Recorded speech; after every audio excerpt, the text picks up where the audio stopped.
Почетные грамоты и букет цветов, такой же яркий, словно он ожил самого рисунка Малики Героевой, изображенного на уличном холсте. Ее праздник весны и женщин 8 марта, внесший эстетичность в обыденную серость города, занял первое место среди всей палитры красок, нанесенных на конкурсе граффити.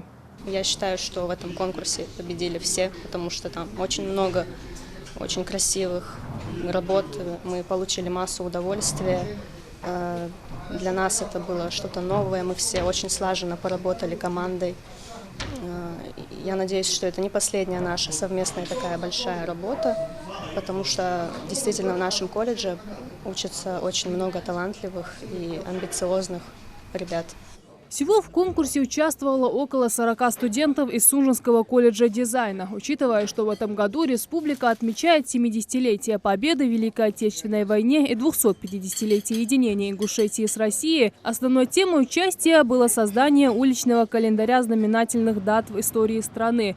Однако в своих иллюстрациях ребята отобразили не только памятные события. В желании сделать жизнь города более яркой и радостной они изобразили самые разные сюжеты – от национальных орнаментов и горных степей до шедевров постимпрессионизма. Работали коллективно все вместе, студенты группы архитектуры, дизайна, будущие преподаватели начальных классов. Для них это практика, по большому счету. Вот они начали с этой площадки, потом мы перейдем на более серьезные другие проекты.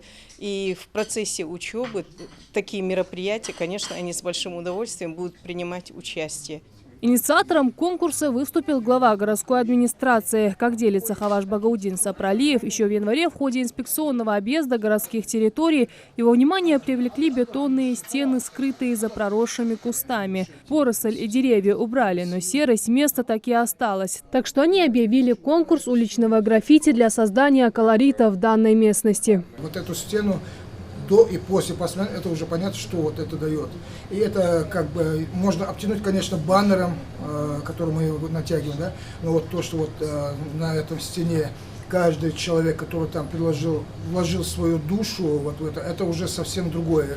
Уличное граффити – явление для нашей республики новое, но интересное. Особенно для начинающих дизайнеров и художников, чьими руками каменные джунгли превратились в яркий холст. Увидеть его сможет каждый, кто будет проезжать заводскую улицу в Сунже. Возможность показать свое художественное мастерство у городской молодежи появится и в будущем. Как уверяют местные власти, они уже присматривают площадку для несложных концептов уличного граффити. Жарадат Хулхоева, Мервик Пержоев, Новости 24.